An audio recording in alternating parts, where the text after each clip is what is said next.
Good evening, I'm Valerie Castro in for Gadi Schwartz, coming to you from New York. U.S. intelligence officials now say Russia did shoot down that passenger jet from Azerbaijan, mistaking it for a drone. Newly released body cam footage shows the deadly beating of an inmate by prison guards in what the New York State Attorney General calls shocking and disturbing detail. Then a civil war of sorts is brewing between Trump's nationalist base and tech execs like Elon Musk, who have come to support him. And a number of animals were breakout stars in 2024, but perhaps none other than Moo Dang. But will our appreciation for this little shiny hippo stretch into 2025? Before me, the only hippos in media were either Hungry or Jada Pinkett Smith in Madagascar. But now, I'm your favorite hippo's favorite hippo. But we start tonight with some breaking news. President-elect Trump is now stepping in to try and save TikTok, which is all set to be banned in the U.S. on January 19th, unless its Chinese owner sells it. A little earlier tonight, Trump filed this amicus brief to the Supreme Court, asking them to pause implementation of the law that could ban the app. The Supreme Court is also scheduled to hear oral arguments in the case on January 10th to decide whether the law violates TikTok's First Amendment rights. And let's bring in our own Brian Chung to talk more about this. Brian, how is Trump trying to intervene here? What does this amicus brief actually say? Yeah, well, what he's arguing here is not necessarily on the merits of the case itself. He's basically asking the Supreme Court to take a little bit more time to review the process here. So in the filing, his lawyer saying, quote, instead, he respectfully requests that the court consider staying the act's deadline for divestment of January 19th while it considers the merits of this case, thus permitting President Trump's incoming administration the opportunity to pursue a political resolution. And the timing of this is very important, Valerie, because January 19th would be the day that this ban would take effect. Now, what happens the day after? That's the day that President Trump would be inaugurated into the office. So he really doesn't have any sort of recourse at the moment as someone who's not the sitting president to do anything. He's asking the Supreme Court to kind of stay that bridge just from the 19th to the 20th so that maybe he could do something more about it. Now, whether or not this would succeed is definitely an open question. This is an amicus brief. It's basically just saying to the Supreme Court, hey, here's what I think should happen. Whether or not they actually do it is another question. So just by filing this brief, Trump is making it clear that he does not want to ban TikTok. Is that right? Well, he's not taking a position on whether or not the government should or shouldn't ban TikTok, but you can kind of read between the lines here and say, all right, well, basically what we're facing is a ban that would take effect on January 19th. He's asking the Supreme Court to spend a little bit more time reviewing it. Well, he wouldn't do that if he supported a ban on TikTok. So basically, you can interpret this as, and this lines up with what the president has said publicly, that he likely wants TikTok to continue to allow to be operating in this country. But again, there was a law that was signed by Congress on a bipartisan basis, signed into law by the president. It's going to be pretty hard to convince the Supreme Court to overturn something that Congress and the president thought was valid. We know he's not in office yet, right? So does a president-elect have enough power to sway a national security case of this nature? Because it sure sounds like it when you read part of the brief. Well, here's what's really interesting about this is that he's not trying to argue anything about national security or anything even about the First Amendment in this amicus brief. He's trying to tell the Supreme Court to take a little bit more time to chew it over. But at the same time, he's saying that, oh, wait, maybe I could even resolve this myself, because there was a bit of this where he said, quote, President Trump alone possesses the consummate deal-making expertise, the electoral mandate, and the political will to negotiate a resolution. Again, I think the idea here is what he's trying to tell the Supreme Court is if you allow them more time to review this, President Trump would be in office, and then even though this is law, he would be able to figure out, again, we don't know what this looks like, but figure out some way of working with TikTok to appease the national security concerns and then convince Congress to basically pass something else that would strike down what they had as a ban. There's a lot of steps to this and a lot of unknowns over exactly what they mean by this, just kind of looking it over the past few minutes. But again, I think what he's trying to do first as a first step is just bridge that legal gap from January 19th to January 20th. That's what he's trying to do. So, but let's not forget, he actually tried to ban TikTok back in 2020. So do we know what's changed? Yeah, well, so there's been flip-flopping on this. So when he was president first time, he had argued for using an executive action to ban TikTok in this country, also on national security concerns. Now, we saw President Biden then come into office, and he basically worked with Congress to put this law into place that said, hey, we're a little bit uneasy about whether or not TikTok, which is owned by the Chinese company ByteDance, is something that could be used by the Chinese government to surveil on United States citizens. Now, TikTok has said they have infrastructures in place that would not allow that to happen, but nonetheless, Congress and the president felt it was okay to ban this app, basically, and basically say if you don't divest it by January 19th, that we will ban this in this country. So the president now, incoming president, rather, this flip-flop, there's a few reasons that you might interpret this. First is the rising power of Facebook and other types of social media applications, and he has said he doesn't want Facebook to get larger. He has said he has a warm spot for TikTok. And another reason for that is he does have donors that are kind of supportive of TikTok. Jeff Yass is a donor. He actually owns, in part, ByteDance, so maybe you can read between the lines there as well. All right, more to come. Brian Chung, thank you so much. A fight over immigration is now brewing in Trump world between tech bros like Elon Musk and Vivek Ramaswamy and anti-immigration hardliners. Their beef is over the future of H-1B visas, which is the status given to highly skilled foreigners to work in the U.S. for up to 6 years. This is happening less than a month before Trump's inauguration, which is important because Trump has promised to implement his mass deportation plan on day one. Let's bring in NBC News White House correspondent Aaron Gilchrist to break it all down for us. Aaron, what are the two sides arguing about here? Well, Valerie, this back and forth has really taken on a life of its own online, which is where this all seems to have started, right? You have immigration hardliners and far-right activists like Laura Loomer, also a Trump supporter, posting things online like our country was built by white Europeans, actually, not third world invaders from India. You have Steve Bannon saying things like it's about taking American jobs and bringing over essentially what have become indentured servants at lower wages.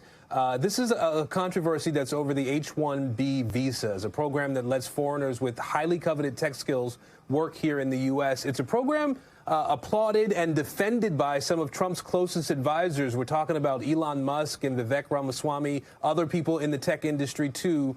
Which, by the way, is really reliant on foreign skilled workers, the tech industry is. Musk responded to some of the posts I mentioned there in a post of his own. He said that if you want your team to win the championship, you need to recruit top talent wherever they may be. Now, there are many in the tech industry who are also pushing Trump to actually expand legal immigration for high-skilled workers, which he has really not closed the door on, Valerie. And Aaron, talk to us about where H-1B visas stand right now under the current administration. And the Biden administration is actually hoping to implement some new regulation around it in the coming days, right? Yeah, you're right. This has been a year or so in the making. This program, the H-1B program, allows about 85,000 of these special work visas to be issued every year. And the Biden administration finalized new H-1B regulations on eligibility standards last week, saying this is really an effort to modernize the program, to make it more efficient. It streamlines the application process for employers and applicants. It expands the definition of specialty occupations, and it tries to clarify which non-businesses would qualify for this program, too.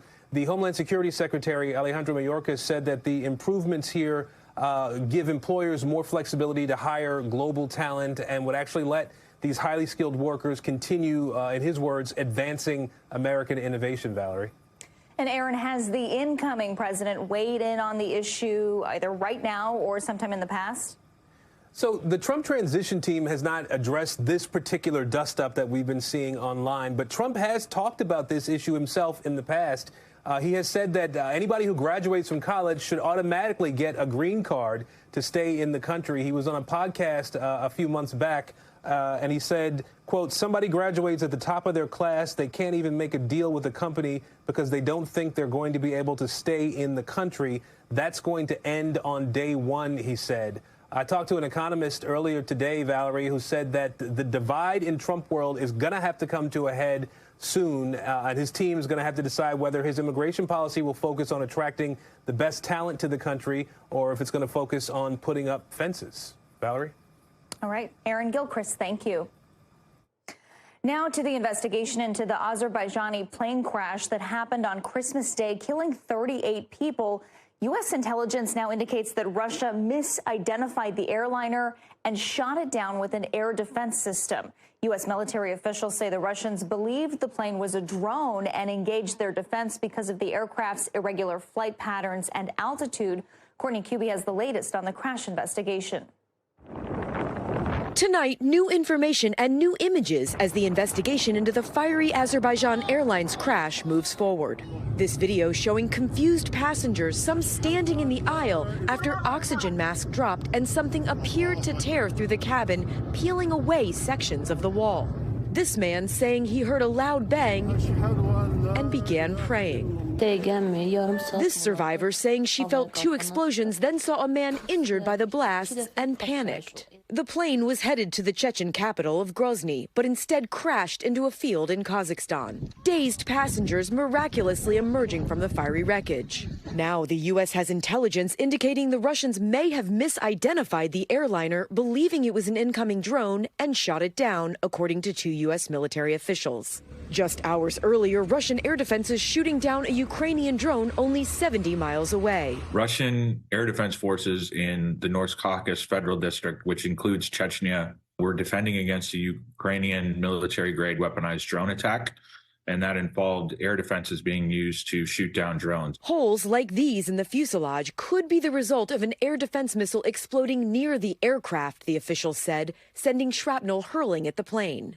Russian officials initially attributed the crash to an apparent bird strike, but today said that Ukrainian combat drones were mounting terrorist attacks on civilian infrastructure in the area. Today, Azerbaijan Airlines said the jet crashed after experiencing physical and technical external interference, and they've suspended flights to several Russian cities as the investigation continues. The airline referred to physical and technical external interference. Now, the physical interference is likely that air defense missile that we've been talking about. But the technical interference could be a reference to electronic jamming equipment that the Russian military uses to confuse Ukrainian drones flying overhead. Some of that equipment is actually powerful enough to impact a commercial airliner. Valerie? All right, Courtney Kuby, thank you. Shocking body camera video released today by New York's Attorney General. It shows the deadly beating of a prisoner by correctional officers while he was handcuffed on a bed. NBC's Sam Brock has more, but we want to warn you, the video you're about to see is disturbing. Newly released shocking video shows these correctional officers fatally beating an inmate, Robert Brooks. The footage, blurred and redacted by state authorities, shows officers repeatedly kicking and punching Brooks in the legs and chest and trying to jam an object down his throat. New York's Attorney General says Brooks was pronounced dead December 10th, a day after these interactions with correctional officers was recorded. I do not take lightly the release of this video. James says the video doesn't have audio because the officers involved failed to properly activate their body cameras. It begins with Brooks being carried inside, handcuffed and face down. He's then raised up, face bloodied, and punched in various parts of his body. Brooks was serving a 12-year sentence for stabbing his girlfriend. His attorney says his death is incomprehensible. I was there with Mr. Brooks' son and his father and his brother. They all watched the video as well, and I think it was just the overwhelming shock. It was just felt so incomprehensible. NBC News has not been able to reach attorneys for the 14 people under investigation, but the president for the Correction Officers Benevolent Association adding in a sharply worded statement, the egregious and repugnant action of the officers who committed this heinous and fatal assault does not in any way reflect the values of the vast majority of correction officers, including my members. As far as where things stand right now, 13 personnel are suspended without pay. Another has resigned as the investigation continues. And Valerie, there are still questions tonight about what led up to that beating that we just witnessed. Back to you. All right, Sam Brock, thank you.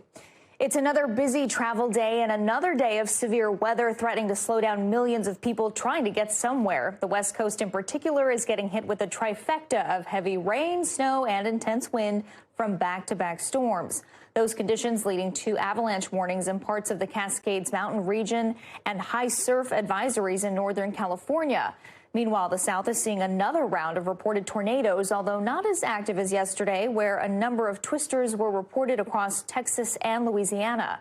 But the severe threat returns tomorrow with an increased threat of even more tornadoes, heavy winds, and hail. NBC's Marissa Parra has more. Oh my God. Here, come inside. Severe weather on a collision course with some of the busiest travel days of the year.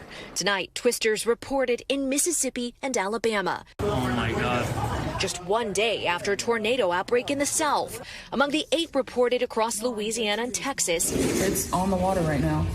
This one seen in Dayton, an elephant trunk tornado named for its curved and winding bend. Oh my God, come on. Another twister in El Campo, catching terrified diners by surprise. Wind gusts, rain and hail, triggering state emergency resources, and an afternoon ground stop for flights in and out of both Dallas airports. The impacted hubs created a domino effect, leaving hundreds of flights canceled and delayed, and even more frustrated passengers in their wake across the country. Our plane was just canceled. The crowds, the lines, people's tempers. It's stressful. But the long waits made the long-awaited holiday reunions even sweeter.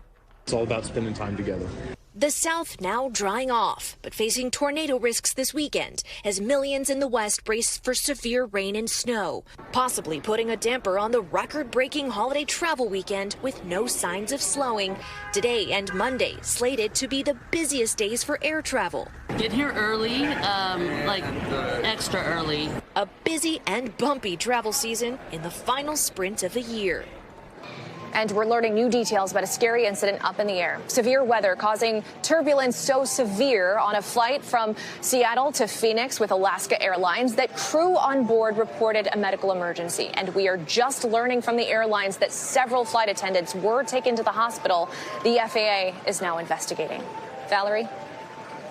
Marissa Parra, thank you. Let's bring in NBC News meteorologist Michelle Grossman. Michelle, what areas are you watching that might see the biggest impact from weather? Hi there, Valerie. Great to see you. Well, we're looking at a lot of impacts over the next couple of days. Still the Pacific Northwest, parts of the West, the Intermountain West, dealing with those storm systems coming on shore. We're going to see another one tonight into tomorrow. So this is what's happening right now. The radar showing us the overall picture. You can see blue in the west. That is snow falling.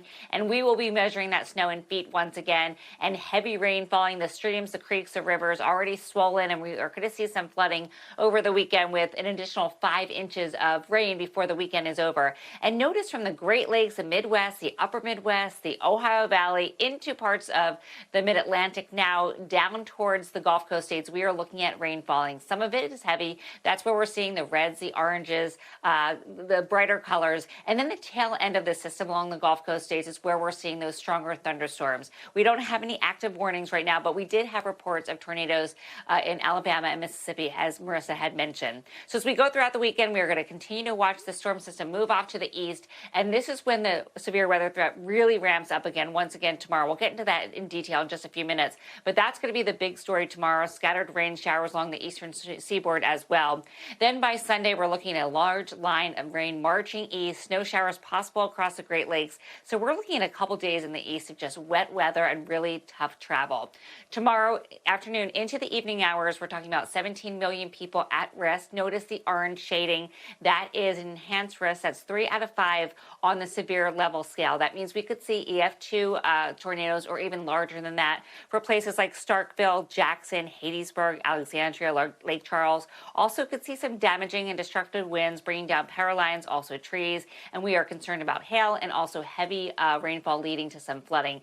Now notice we say night in that banner there. We could see nocturnal tornadoes, and nighttime tornadoes are double as deadly. So that gets really dangerous simply for the fact that people are asleep. They're not quite as aware. So you want to remain weather aware tomorrow night. Have your tornado plan in place and also have something nearby where it's going to wake you up. By Sunday, we're going to see that threat into the Mid-Atlantic and also the southeastern states. 14 million people, Valerie, on Sunday under the gun for severe weather from Raleigh all the way down to portions of Georgia. Back to you.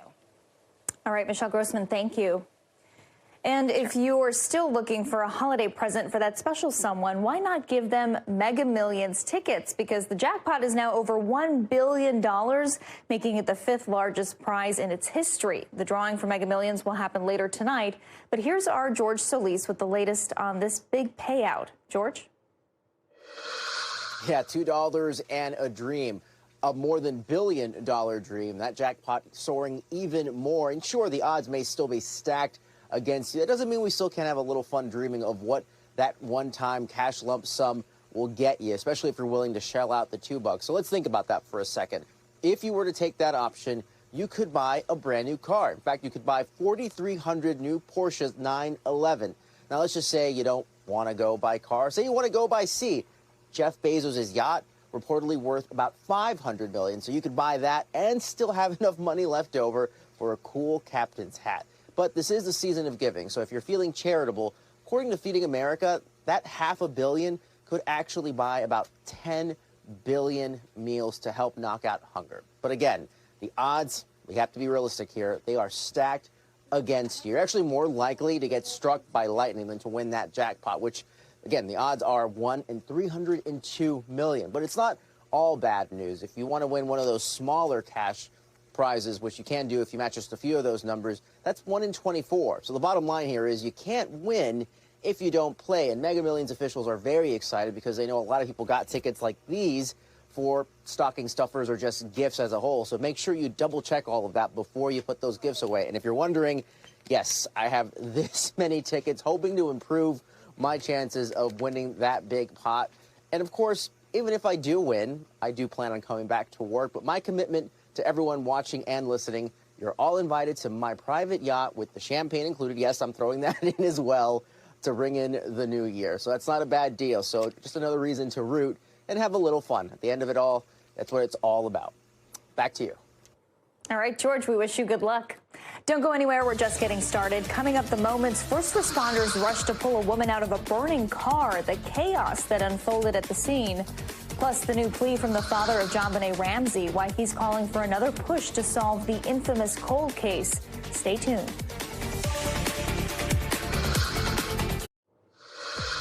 Welcome back. Here are some of the other headlines we're watching tonight. The man accused of killing a woman by setting her on fire on a New York City subway was indicted on murder and arson charges today. He allegedly set a sleeping woman on fire on Sunday, watching her burn alive. Prosecutors say he was in the U.S. illegally and had been previously deported. He's set to be arraigned next month. 11 teens are facing felony charges in Illinois for allegedly luring and beating 2 men using dating apps. Police say it happened this summer when the teens approached the victims, who arranged to meet at a location. The teens were allegedly inspired by a viral social media trend. It's not clear what social media app was used. Homelessness in the U.S. is on the rise, spiking 18% in the last year. Federal officials say a lack of affordable housing, natural disasters, and a surge of migrants are behind the increase. Just over 750,000 people are considered homeless. One positive finding, homelessness among veterans continued to decline this year. A judge is ruling Jay-Z's accuser can remain anonymous, at least for now, because if the case proceeds, the judge says the accuser may have to reveal her identity. The woman accused Jay-Z and Sean Diddy Combs of sexually assaulting her when she was 13. Both Jay-Z and Combs denied the allegations.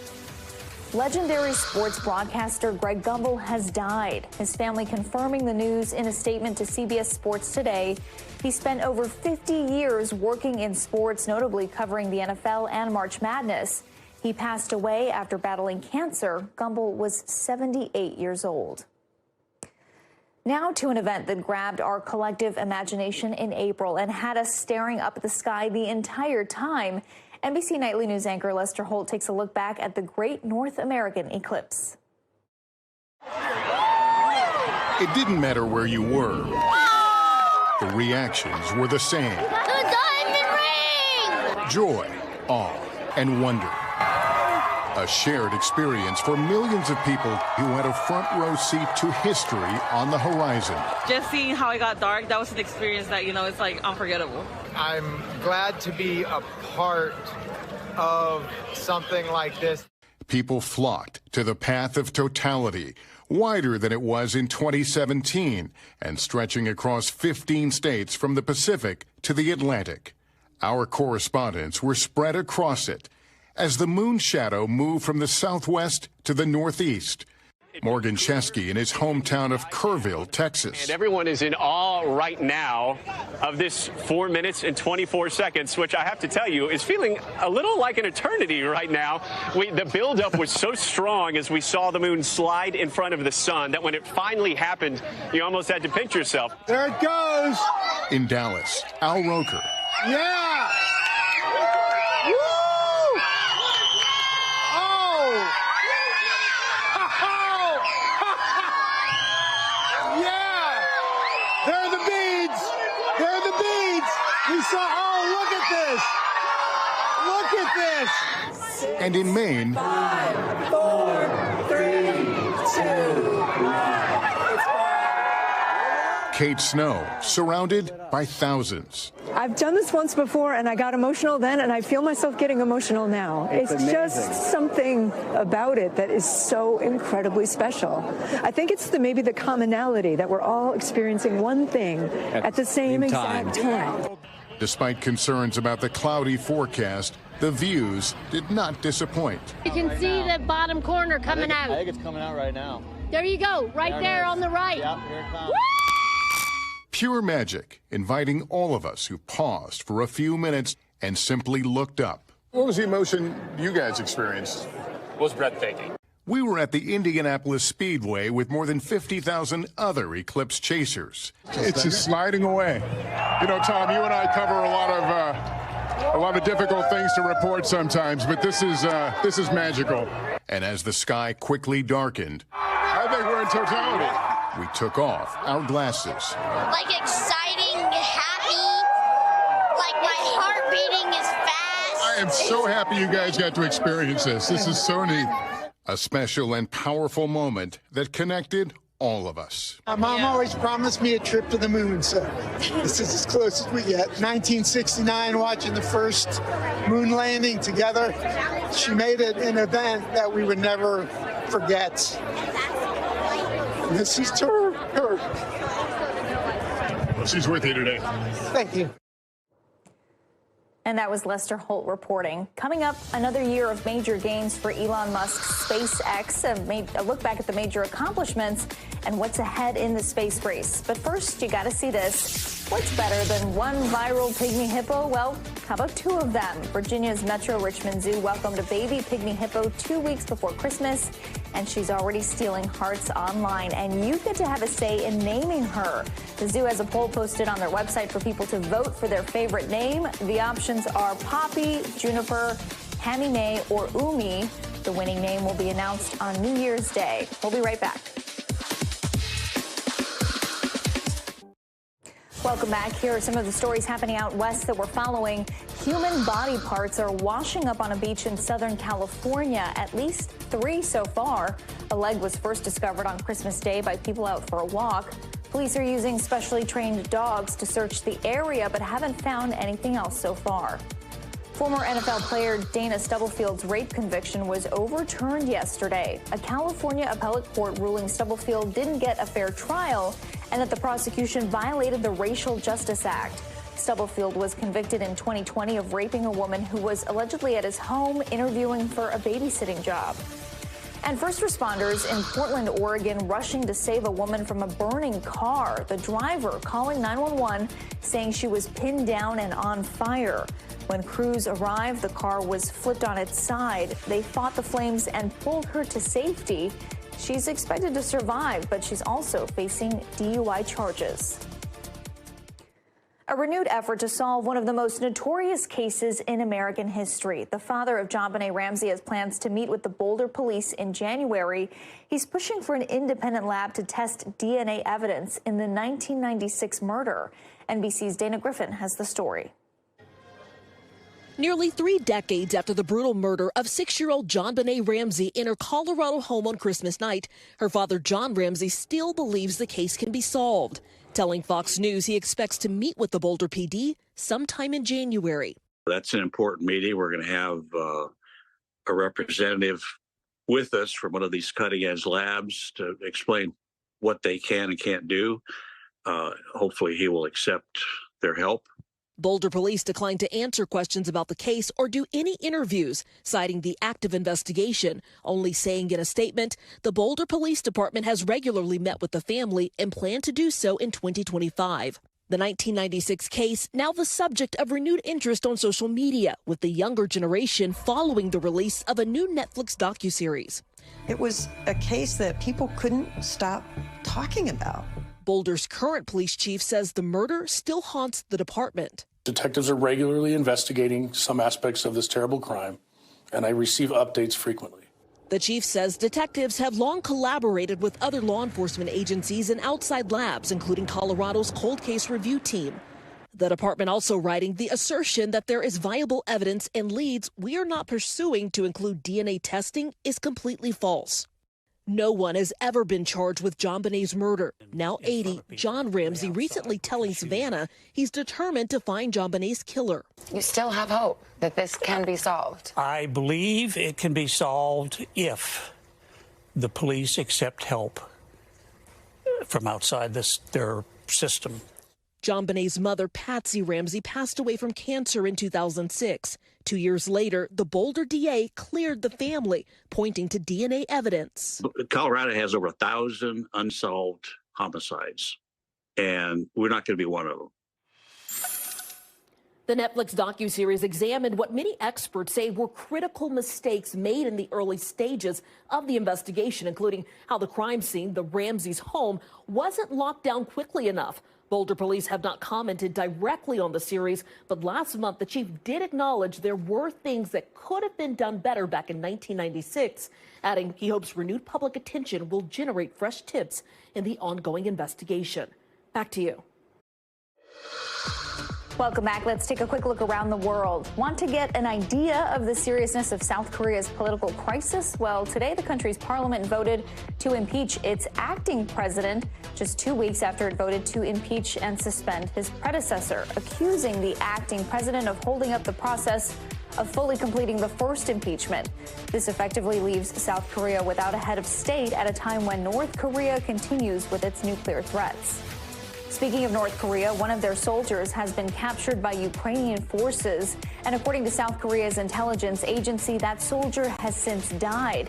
It appears to be the first time a North Korean prisoner of war was caught since their troops were deployed to fight for Russia against Ukraine. Finland has seized an oil tanker its government suspects was involved in cutting vital undersea cables.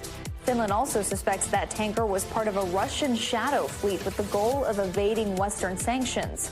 Officials say the investigation into the alleged sabotage continues. And a dozen bodies have been found buried in hidden graves in northern Mexico. Mexican authorities say they made the discovery yesterday. They also say the remains have been taken to a forensics lab with the hope of learning more about who these people were. Israeli troops have set fire to Gaza's last functioning hospital, telling NBC News they got information about the, quote, presence of terrorist infrastructure inside. Our Hala Garani is in the region with more. Hala? The Kamal Adwan Hospital in northern Gaza has been forcibly evacuated. It was the last remaining big medical complex in the northern part of the besieged enclave. We understand from sources there that the IDF stormed the hospital at 7 a.m. local time and told staff and patients as well to leave, according to hospital officials. Now, the evacuation of a hospital like that, obviously very difficult, potentially deadly even for patients who are quite vulnerable, who might be on ventilators, for example. We understand some of the staff were arrested as well as a journalist covering the attack. And that they were marched out, some of them stripped of their clothing, and some of those individuals were detained. Now, in a video posted online, we saw smoke rising from the building in the vicinity of that medical complex. As far as the Israeli Foreign Ministry and the IDF, they are saying that Kamal Adwan was a terrorist infrastructure site. And the IDF says it will facilitate the evacuation of patients to other hospitals, but we're not able to confirm where or how these transfers will happen. Thank you, Hala. Now to the UK. A look back at the royal family's year, which Prince William himself has called brutal after cancer diagnoses for both King Charles and Princess Kate. Here's NBC's Megan Fitzgerald with more. After a rough year, the royal family is ready to ring in a new one. An unprecedented year, a turbulent year, a worrying year, and I think a year that has really exposed the royal family for being quite vulnerable. The difficult year started in January. The Princess of Wales was admitted to the hospital for abdominal surgery. The King going to the same clinic at the same time for a prostate procedure. Then in February, everything changed. The palace announcing the King had cancer. 1 month later, another shock. It has been an incredibly tough couple of months for our entire family. The Princess of Wales saying she was diagnosed with cancer as well. Both royals stepped back from public duties, leaving a monarchy in potential crisis. I think that really just exposed that this isn't a deep bench. This isn't a deep bench lined with substitutes. But in June, in time for the King's official birthday celebration, the Princess of Wales made a surprise appearance, joining the King and her family on the iconic balcony. The cancer journey is complex, scary, and unpredictable for everyone. But it was this intimate and deeply personal video released in September where the Princess of Wales told the world there's light even in the darkest of times. I cannot tell you what a relief it is to have finally completed my chemotherapy treatment. Now the Princess of Wales is making her slow return to work, attending events as she feels well enough. And as the royal family celebrates this holiday season, they'll be hoping this coming year will be far better than the last. Megan Fitzgerald, NBC News, London. Before we go, it's time for the future of everything. One of the biggest names in AI has a plan to try and turn a profit. We'll take you through it. Plus, oh, what a year it was for space exploration. We're looking at the high points and talking to one of our space experts about the year ahead.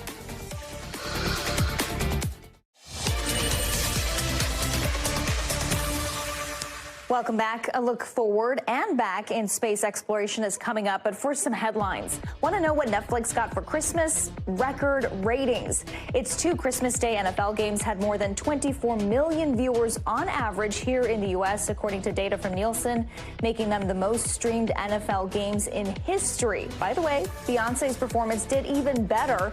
She pulled in 27 million viewers. But the broadcast record for NFL games, meaning not streaming, ranks even higher, as this year's 3 Thanksgiving Day games drew an average of 34 million viewers. Meanwhile, OpenAI is laying out a plan to start trying to earn a profit. They're creating a public benefit corporation and will remove some of its nonprofit restrictions. There's a lot of technical jargon involved, but simply put, ChatGPT's parent company says they need more capital than imagined in order to keep pace in the highly competitive AI race. It was an eventful year in the exploration of the final frontier. We saw amazing feats of engineering and some major advancements, including a giant leap for one of America's rivals. NBC News senior correspondent Tom Costello takes us through the year in space. Touchdown. Starliner is back on Earth. America's 2024 space odyssey had drama. The troubled Boeing Starliner capsule back on solid ground, but the 2 astronauts it took to space didn't make the return trip. Breakthrough technologies and international intrigue. We have liftoff. But above all, it was yet another year of triumph for Elon Musk's SpaceX, test flying 6 uncrewed Starship rockets that one day will carry astronauts to the moon and maybe Mars, with stunning new capture technology for the booster rocket. SpaceX will soon provide the ride home for astronauts Sonny Williams and Butch Wilmore, whose 10-day mission last June to the space station will last 9 months until at least late March, after NASA brought the troubled Boeing Starliner spaceship home empty, concerned it wasn't safe for the astronauts. 2024 was also another big year for the Chinese space program, landing a second robotic mission on the far side of the moon, then returning home with soil samples that suggest ancient volcanic activity. China is moving at full throttle to land its own astronauts on the moon by 2030. That's also NASA's goal for its Artemis program. And it is vital for us to land on the South Pole so that we do not cede portions of that lunar South Pole to the Chinese. But NASA is now delaying an Artemis loop around the moon until 2026 to improve the heat shields needed for re-entry. The goal now, a moon landing in 2027. New astronaut Dr. Chris Williams. Have you dreamed of being among the first to return to the moon? I absolutely hope it's me, and and that I get the chance to do that. Jared now opening Dragon Resilience. Jared Isaacman became the first commercial astronaut to perform a spacewalk in 2024. He's now President-elect Trump's choice to lead NASA. 2025 will be a year of private business and China pushing to go farther, faster. Tom, thank you for that. Let's dive into all of that and what's next. Former NASA astronaut and International Space Station Commander Leroy Chiao joins me now. Leroy, thanks for being with us tonight. So from what we just watched, can we expect another space race between the U.S. and China in 2025? Well, China has made no secret of their desire and their intent to land their own astronauts on the moon by 2030. So the gauntlet has kind of been thrown down as you will. And as you also covered in your segment, the Orion and the Artemis program has experienced some difficulties with the heat shield. So the actual circumlunar, the flight around the moon with astronauts has been delayed another year. There's some questions about whether or not we can actually get humans back to the moon by 2030. So, it is a little bit of a competition, I think, certainly in that regard. China is operating their space station at full time, having astronauts on board, doing spacewalks, resupply missions, regular crew exchanges. So they are quickly catching up to us, for sure. And as Tom Costello mentioned in that piece, NASA will have a new leader soon, Jared Isaacman. We've talked on the show before that he's got experience in space. What's on his plate in the new year? Well, I'm really excited by this selection because, Jared Isaacman is an outsider to NASA and the federal government. And I think that's what President-elect Trump is doing. He's picking people who are going to shake things up. And frankly, I think that's what needs to happen, especially in, institutions like NASA that are not really what they were back in the Apollo program or even the Space Shuttle program. And so I think it's time to shake things up. And I'm very hopeful that he'll be able to get some results and cut through some red tape, get some efficiencies, and maybe get us back to the moon and onto Mars sooner than otherwise. All right, and Leroy, before we let you go tonight, what are you hoping happens next year in terms of space exploration? Well, I'm very excited about the Starship flights that you ran part of your segment. This is a game changer. I think it's a bigger game changer than many people think. The booster, they caught it, SpaceX caught it on the first try, which proves that it can be done and they can refurbish and reuse it.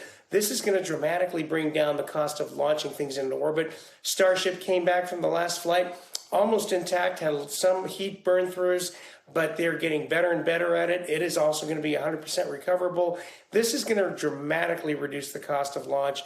And, Elon Musk says one day a version of this spacecraft and rocket will take around 100 people at a time to Mars. So this is very exciting. That's what I'm looking forward to, is this dramatic new spacecraft and booster. All right. A lot ahead in 2025. Leroy Chiao, thank you so much. My pleasure. Thank you. This year, there was no other viral sensation quite like Moo Dang. Yes, the adorable baby pygmy hippo that stole hearts everywhere and became the internet's it girl. So what's next for Moo Dang as we head into the new year? NBC's Janice Mackey-Frayer has a look. Moo Dang heads into the new year bigger than ever, both in the flesh and online, and marking milestones along the way. Now 5 months old and over 100 pounds. Year-end lists naming her one of the biggest viral sensations of the year. It's undeniable. Her breakout highlighted in Google's year-end search. And the New York Times naming her most stylish. Her likeness dominating Bangkok's end-of-year light festival. She's this way. We first met this pudgy little internet sensation in September, when thousands of visitors captured every adorable moment of her rolling around, taking a bath, gnawing on the zookeeper's boots, and of course, napping. Anything Mu Ding does gets a reaction. The adorable images fueling countless memes, even inspiring a memorable SNL cameo.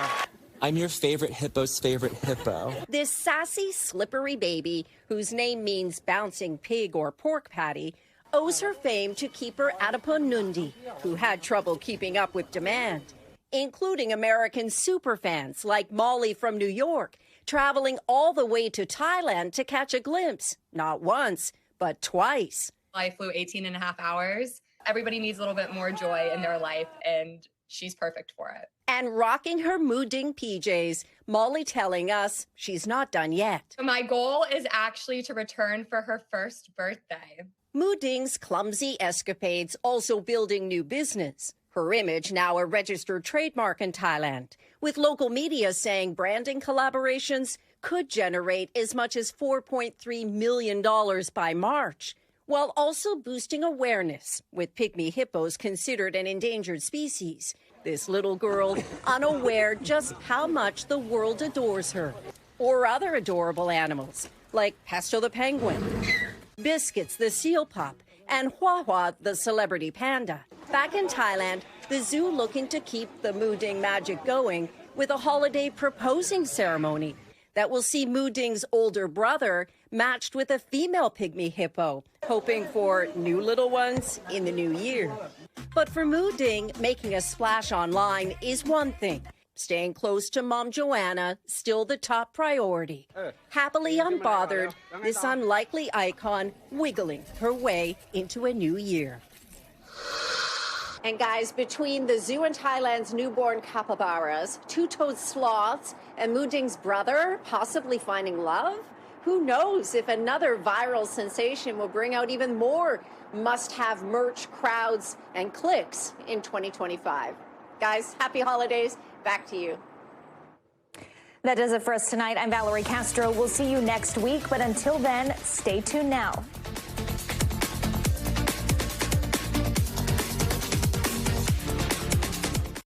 Thanks for watching. Stay updated about breaking news and top stories on the NBC News app or follow us on social media.